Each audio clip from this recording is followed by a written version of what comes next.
जहां मिट्टी में मेहनत की महक थी और हवाओं में लोक धुनें बहा करती थी। यहीं जन्म हुआ उस फकीर से गायक का जिसने आगे चलकर सूफियाना गायकी को पहचान दी। उनकी गायकी में दुआबा की मिट्टी बोलती थी, उसकी सौंधी सौंधी सौंधी खुशबू आती थी। मां की लोरी, मजदूर की थकान, प्रेमी का विरह और ईश्वर की तलाश, सब कुछ एक साथ गूंजता था इस आवाज में। वो कहते थे, गाना गले से नहीं जिगर से निकलता है। और सच में उनकी हर तान सीधी दिल में उतर जाया करती थी। दोस्तों, कभी कभी कोई आवाज सिर्फ आवाज नहीं रहती, वो मिट्टी बन जाती है, वो सांस बन जाती है, वो दुआ बनकर दिलों में उतर जाती है। आज पंजाबी लोक संगीत का आसमां कुछ और सोना हो गया, क्योंकि पूरन शाहकोटी जी हमारे बीच में नहीं रहे।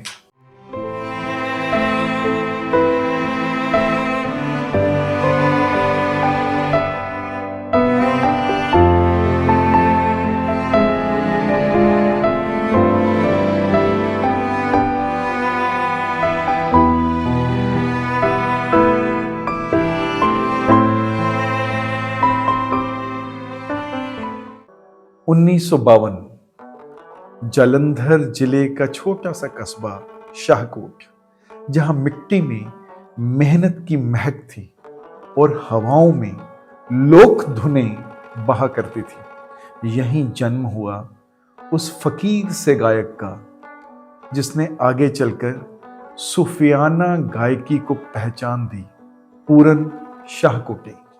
किसे फकीर दे हाल नूं छेड़ियो ना, भावें हाल तो बेहाल होवे ना।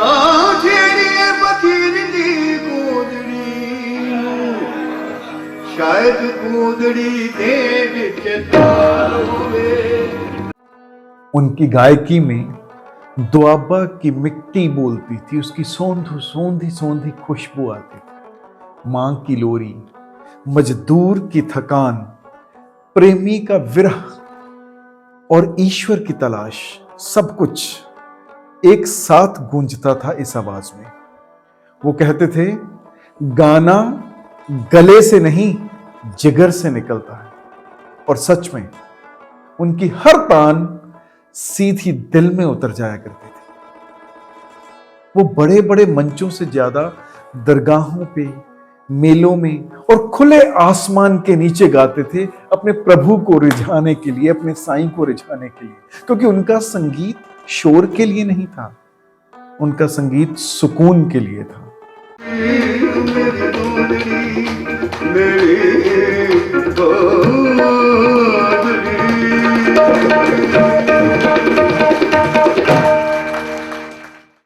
कम लोग जानते हैं कि उन्होंने कभी संगीत को कमाई का साधन नहीं बनाया।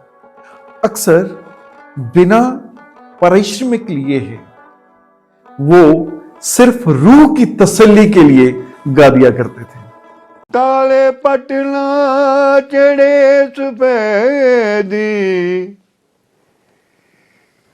काले पटना चढ़े सफेदी, ते कागना थी दे बगे नी सयो यसी, नैना दे आके लगे नी सयो यसी, ओ नैना दे आके लगे। शुरुआती जिंदगी आसान नहीं थी। आर्थिक संघर्ष, जिम्मेदारियां और अनगिनत रातें, जहां पेट से ज्यादा सपनों की भूख थी। लेकिन उसी संघर्ष ने उनकी आवाज को और गहराई दी। पल दो पल नूं ए सूरज डुब्बण वाला ए, बिरहों दा रंग अखी खुब्बण वाला ए। ये सिर्फ शेर नहीं, ये उनकी जिंदगी का दर्शन था।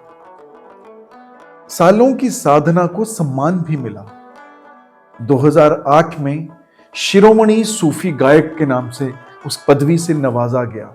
2010 से लाइफ टाइम अचीवमेंट अवार्ड मिला। 2014 में संगीत नाटक अकादमी पुरस्कार राष्ट्रपति प्रणब मुखर्जी के कर कमलों से मिला। और सच पूछिए तो उनका सबसे बड़ा पुरस्कार श्रोताओं की भीगी हुई आंखें, उनकी पलकें हुआ करती थी।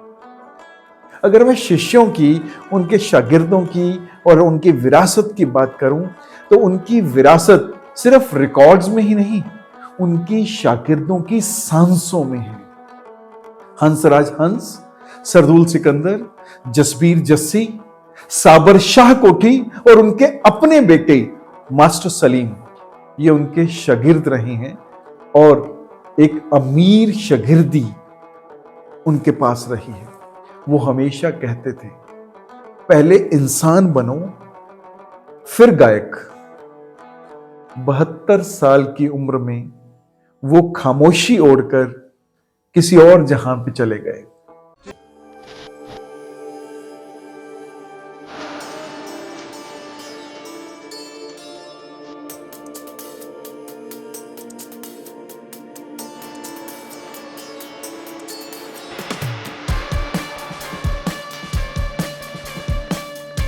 लेकिन कुछ लोग कभी जाते नहीं, वो बस सुरों में बदल जाते हैं। पूरन शाह कोटी सिर्फ एक नाम नहीं थे, वो सूफियाना गायकी का ध्रुव तारा थे, जो अब भी हर सच्चे सुर को रास्ता दिखाता रहेगा। स्मृति शेष, पूरन शाह कोटी। के हुसैन ओ कदे नहीं मरदे, कहे हुसैन ओ कदे नहीं मरदे, ते जेड़े मरन सजना दे अगे नहीं सही होए सी, नैना दे आके अगे नहीं सही होए सी, ओ नैना दे आके लगे।